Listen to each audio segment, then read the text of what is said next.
EdwardDaveReviewer.com. I have another video for you. This is another in my series of interviews that I'm doing with artists, creative people, people who have the ability and who have adjusted themselves, have been conditioned to, or to allow for the natural creative flow and expression to come through them as it works through their unique and individual minds. I had the great opportunity to meet with a couple of local artists here in Austin. One of them, this fellow here, Kevin Carpenter, and the other is his partner, Carter Harrington, who will be in the next interview. This is going to be a two-part interview. This is part one of two. This interview went about an hour, maybe a little over an hour, something like that. So I broke it up into two sections, two separate moods between the two. So really listen to what Kevin is talking about. He's sharing his story, the events, this chain of events in his life that brought him to where he is now. He's an architect, he's an artist, he's an engineer, he's a sculptor, 3D printer. He has an immense understanding of numbers and geometry and architecture, and how those things, when utilized in a specific way, properly, have an effect on the minds of the people who experience them. It blew my mind. It was fascinating to listen to him talk about it, how he has designed these things. With that understanding, in my opinion, he's like an ancient architect who has come back again during a new Renaissance period. This is a portfolio of his at this link here, kevin-carpenter.github.io, for a piece that he did for the Houston Museum of Natural Science. It's the tricone drill bit that he designed and built for the museum. Every part of this is designed with specific mathematical and geometrical equations that he designed to have a certain kind of an effect on people when they experience it.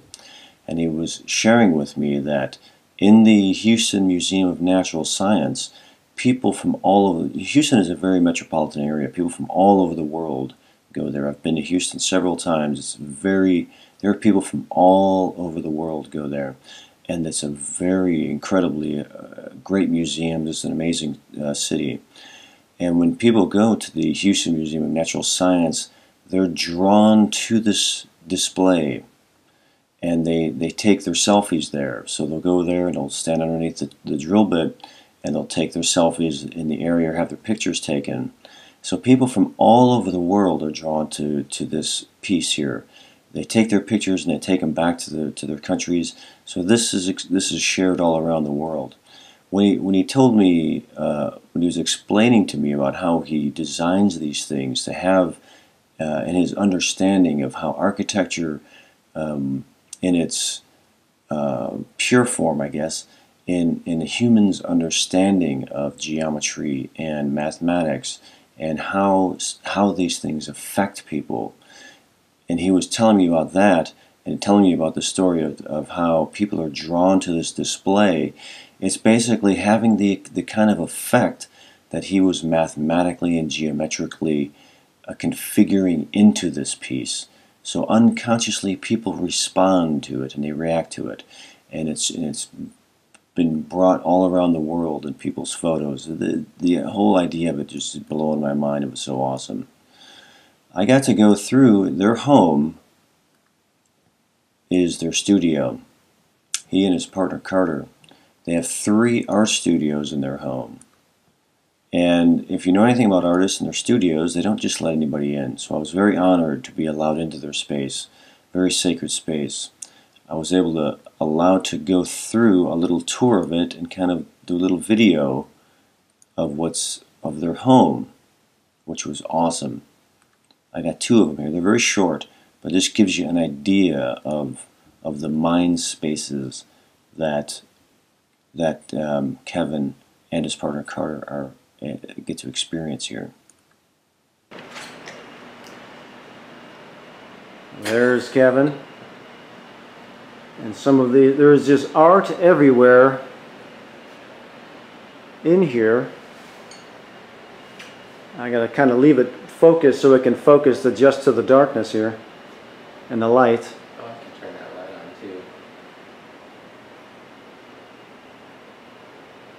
too. Like you were saying, Kevin, when you're creating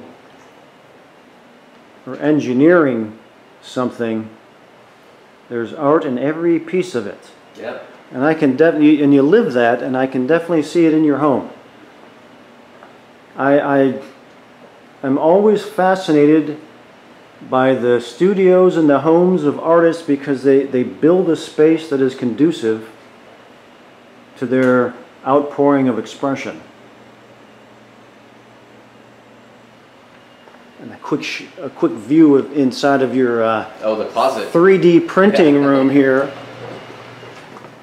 Look at everywhere. There's this art everywhere. Pieces everywhere.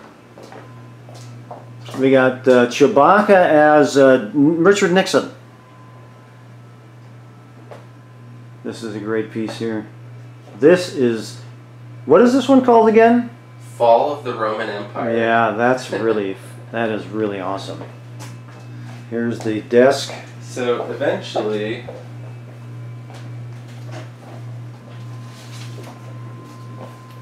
this painting right here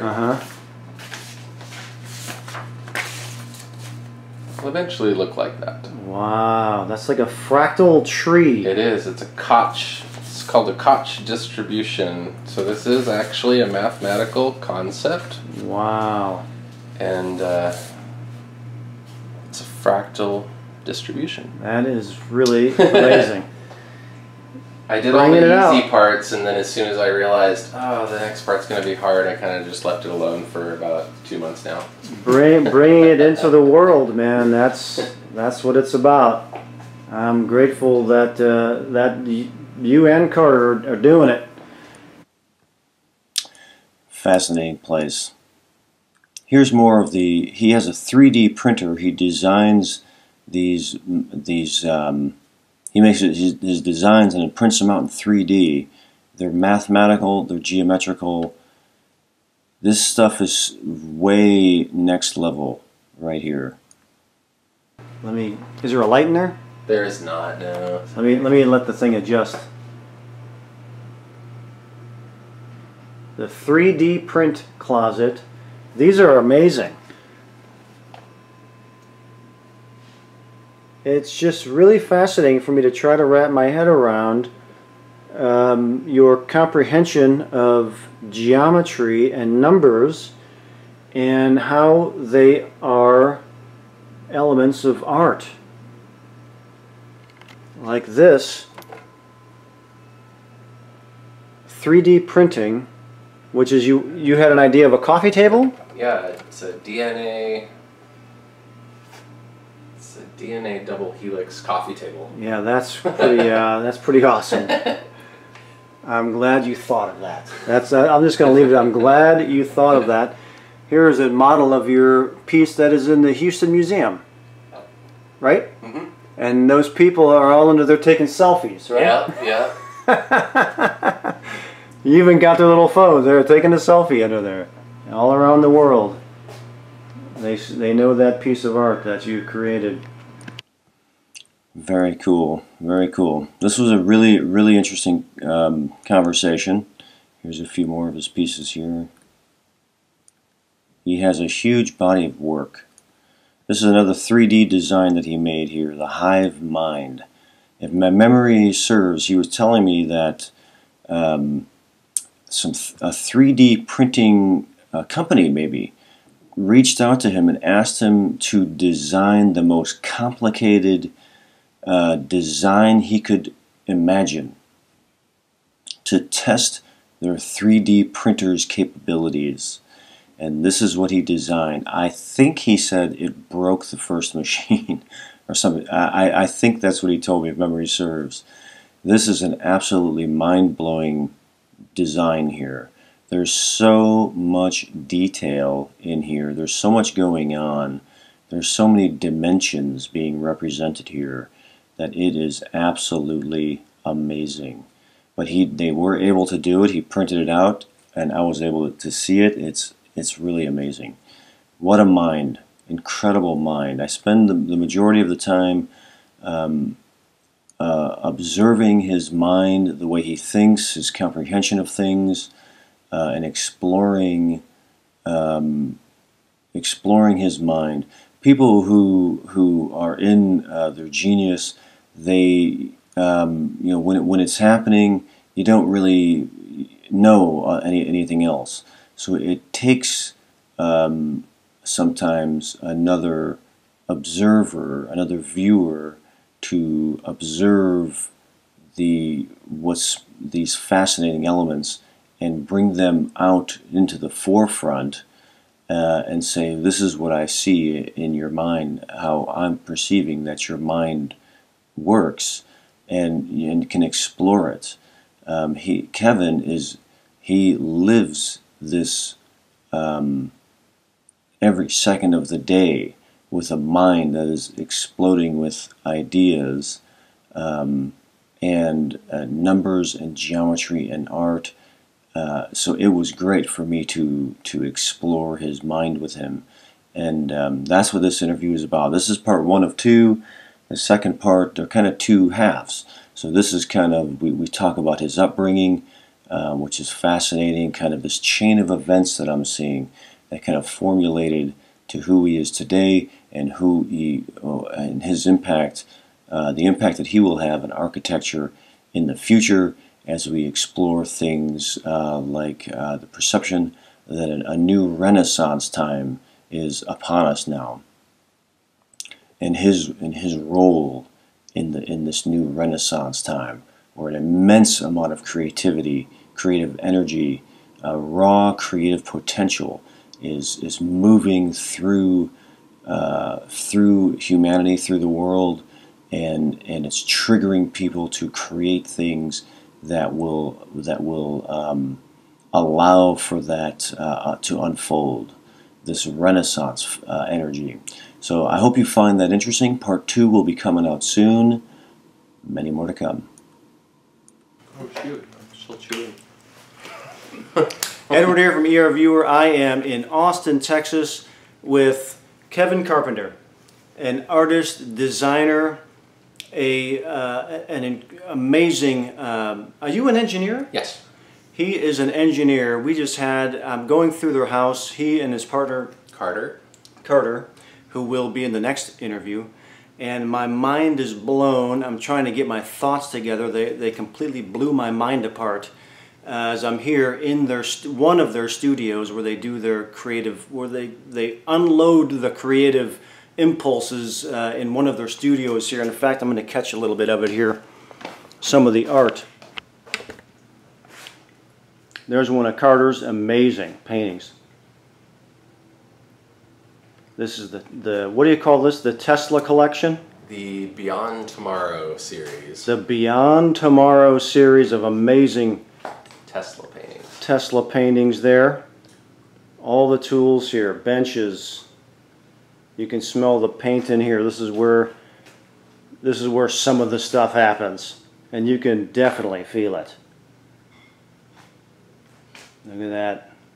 Stuff happens in here. Art happens in here. Creations take place in here. Let's get our angles here. Art happens everywhere in the house. I can definitely tell. First, I want to say thank you so much for letting me into your space. I know that letting somebody into your studios is a very private place, and you probably don't allow everybody in. And so I want to thank you for allowing me into the space here. It's been an amazing conversation with you both. During our talk, you were telling me some things that were very interesting and really caught my curiosity. about your creative process, which is very far-reaching. One of the things you were mentioning was, what was it, the Milburn test? Oh, the Myers-Briggs. The Myers-Briggs test, where you did that test, and how old were you? Probably in junior high. You were in high school, you did that test, and it showed you that you had, like, all parts of your brain were you could go in any direction. Yep. You could access pretty much any of those parts successfully and fully utilize them. I can see that in the art that you've done and the things that you were explaining to me, where your interests and where it appears that your inspirations come from. Mm-hmm. I'm trying to wrap my head around it because it's very complex and it's different for me from what I'm used to. Do you know that? No. Are you aware of that? That you don't think like everybody else thinks? Oh, yes, very aware of that. Okay, good.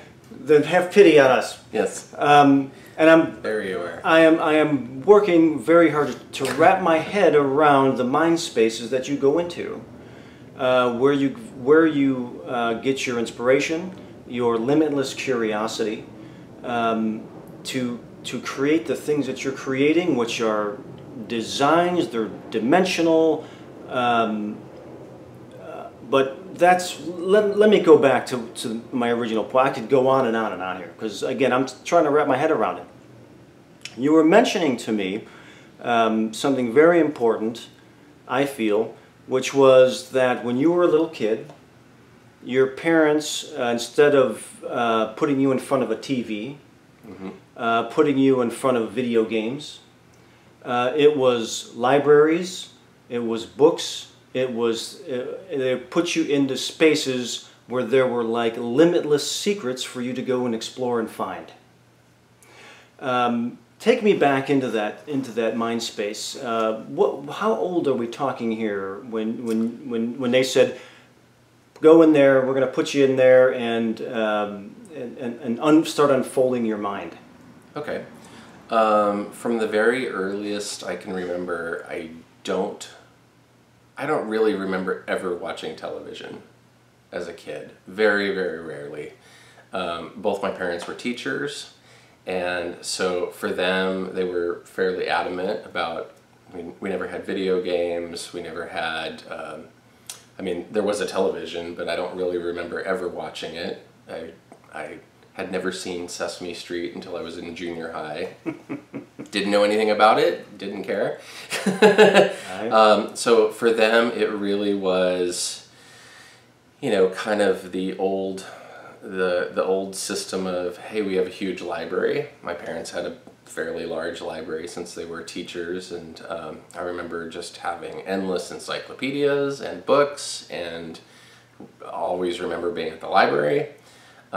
We also lived in, we moved a lot every year, every few years, and it was just my sister and I, and so my sister was a very outdoorsy, outgoing, sporty person, and I was not.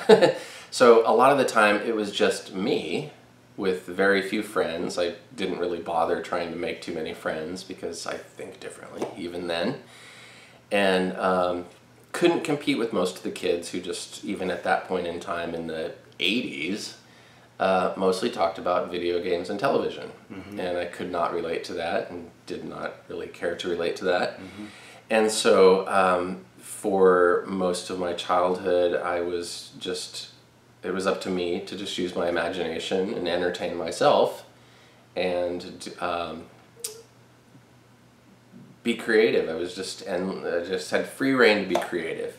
Also, since both my parents were builders, they had actually built a house, and my grandparents were builders. My grandpa built probably 100 houses. Wow. I always had access to, everyone in the family built, and hence my last name is Carpenter. We actually all were carpenters. Yeah. And so coming from that line where summer vacation when school wasn't in session, meant the whole family was out building stuff. Wow. So we would spend summers, you know, building houses, building cabins. I just remember building. Yeah. Everyone in the family, grandparents included. And so much of childhood revolved around that, you know, building. And that was always part of my makeup, and I am forever thankful. There's not a day that goes by that I'm not very grateful for having had parents that did not plop me down in front of a television. And and were quite strict about it as well. Yeah. And the other part of childhood that I realized quite early on was, like you were saying with the Myers-Briggs test, I didn't know this until much later, was that eventually when I did finally reach junior high and they had the guidance counselors were already asking, well, what do you want to do with your life? Take this test. And I had known already that as a Gemini, I can't sit still. I guess today they would call it ADHD, but it really, I don't consider it as a detriment, because it just means that I always have to be working on something. And even as a kid, I had multiple construction projects always going on at all times. You were telling me you made the Giza Plateau out of sugar cubes. Yep, I had, I was really big into models and dioramas and Legos. Would build everything out of Legos, erector sets, anything I could get my hands on to use as tools and materials, would just build stuff. And so I was a notorious pack rat actually as a child because of this, because I would just pick up odd objects. That would eventually get built into something. It would be a piece for something. It would be a piece for something else. And so, you know, I would go through my robot phase and I would collect parts to build robots, and I would go through my diorama and model building phase and I would collect parts to build those, and I, you know, would go through a James Bond phase and would be Q and I would be doing that, and you know, your Q. Basically, I obsessed about that character for quite a number of years. I lost my train of thought. Sorry about that. You were also telling me again, because your childhood. Go ahead and finish. I was going to finish the thought. So eventually, when I did take the Myers-Briggs test, what was discovered is that I'm completely central-brained. So completely in the center, auditory, visual, left brain, right brain. And so, you know, as part of that test, they give you a list of, oh, here's the careers you'd be good at. And it was this extensive report that basically said, you're actually one of those rare people that can do anything and be good at everything. Just depends on what you want to do. But those people are cursed because you can't decide on which direction to go, because you're literally interested in everything. So how did you feel about that when they gave you that assessment and you were like, wait a minute, somebody must have really thought about this. Is this true? And now what? What were you thinking then? Actually, it didn't come as a surprise, because I had already at that time, being a kid that loved hanging out in libraries. Like from the earliest age, I loved just being in the library by myself, researching. Mm-hmm. You know, researching castles and temples and how to build stuff. How do things work? I loved those books, you know, where they would have the cutaways of equipment showing how does a ship run? How does a submarine work? How does an airplane work? And you get those great books that, I don't know what the technical illustration books. Like, that was probably the favorite genre, was the technical illustration books showing, like, here's how all this stuff works. This is what it looks like on the inside. On the inside. And so even at that time, from just kind of living in libraries and loving my encyclopedias, I had already found several heroes and realized that, wow, the Renaissance humanists and the Leonardo da Vinci's of the world, this is actually, there are people out there that do amazing things that are these polymaths. Yeah. And I feel a little bad sometimes referring to myself as that, but that is an accurate definition. Like you don't want to be labeled, but you know what? That's pretty accurate. It's a pretty accurate definition for people that are pretty central brained. Is you're a polymath. You can do anything you want to do. You're smart enough to do anything on the technical side. You're creative enough to do anything on the artistic side. Right. You could go into any sort of music. You could become a musician because you're auditory. Or you can go into any of the visual arts because you're visual, and I have found that to be true. And most of my heroes, like Da Vinci, are people that pretty much do the same thing that I do. It's just you're endlessly fascinated by almost everything. So it sounds like the curiosity element in the brain is very active. Very active. Almost maybe overactive. It is overactive. And let me ask you about your thinking process here. There's a couple other things about when you were younger that I'm very curious about that kind of and possibly agree with me if it's true, but made you into what you are today, as a sequence of events that kind of laid the like you've been blessed in a way in certain avenues. Like you were telling me in 3rd grade, your teacher said, come on out of class, we're going to put you in your own room with a box of things and start building and do that. That's very unusual that somebody would feel so inspired to do that. It's almost like you've kind of been guided, it seems right. to me. I think that started with my obsession with models and dioramas, because in starting out in elementary school, you would have to do book reports, and whereas I was surrounded by everyone in a class, and everyone hated doing book reports, hated being in school, people just hated that, and I loved it, and was like, oh yes, another book report, because now's a chance to build another diorama. And so, if I read a book, I would give my presentation and I would show up with a diorama of some scene out of the book and talk about all the elements of the scene of the book through the diorama. And I think that was actually one of the first things that kind of blew teachers away, because they weren't expecting anyone to get into it as much as I did. They're probably always dreamed that they would have a class full of people like you. I'm sure, but they're always disappointed that there's 99% don't do that. Yeah. So I do remember in 3rd grade, this would have been in the same time period where I was starting to do a lot of models, and the teacher,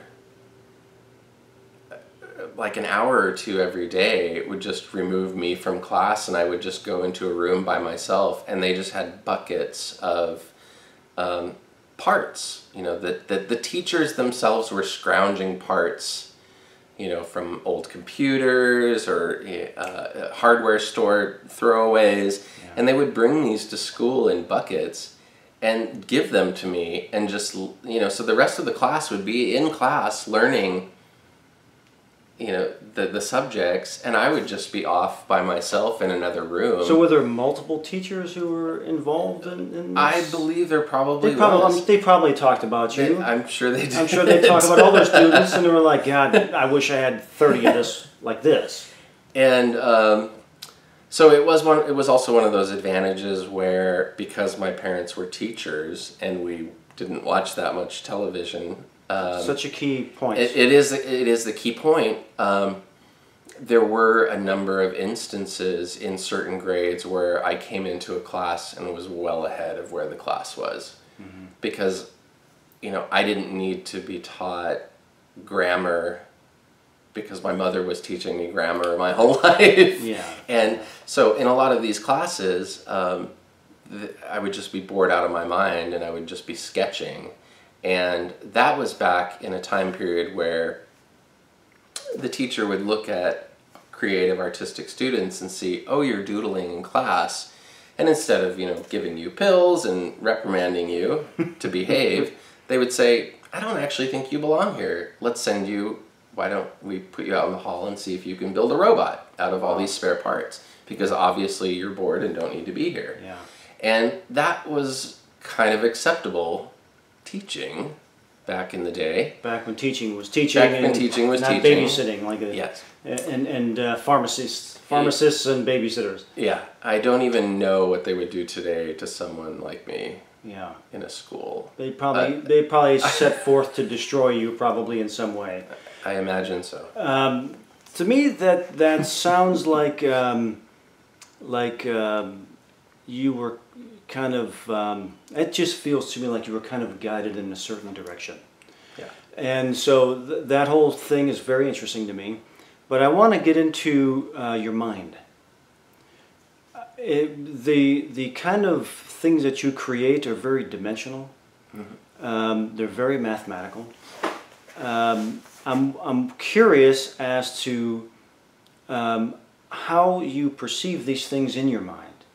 Do you picture them in your mind and then go into your mind and alter them and create them?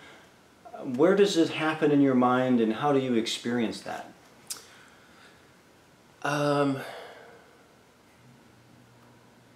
It depends on what it is, but a lot of times I assume the process is very similar with musicians, that a lot of times you just, there's a period when you're laying down in bed half asleep, that twilighty zone, where all of a sudden a whole stream of ideas come through and you have to get up and write them down so you don't forget. And so there is a large part of just my art in general that comes out of nowhere. I have no idea where it comes from. And it's just like, oh, that might be cool. It's not, I don't set out to think about it. I don't pick a theme. It's just something that pops in there and, oh, that might be kind of interesting to explore that avenue. So there is some portion of inspiration that I don't have any idea where it comes from. Go ahead. And then there is more on the mathematical side of my art. It's very intentional, where a lot of the times I try to capture a lot of the things I've learned from engineering school. It's like one of the greatest gifts ever to learn how to think. Not what to think, but how to think, and that's one of the best things about a curriculum of science of any kind, is it teaches you how to look at a problem and break it down into all its constituent parts. And so this is something I was doing since I was a child, basically taking everything apart. How does it work?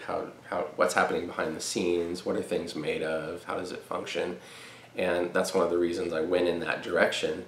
But it also yields a tremendous amount of interesting art when you go through that process of having some grandiose idea that pops into your head of, well, it'd be cool to see something like this, and then breaking it down to all its constituent parts and working on each little part and realizing, well, that part is an art piece of its own.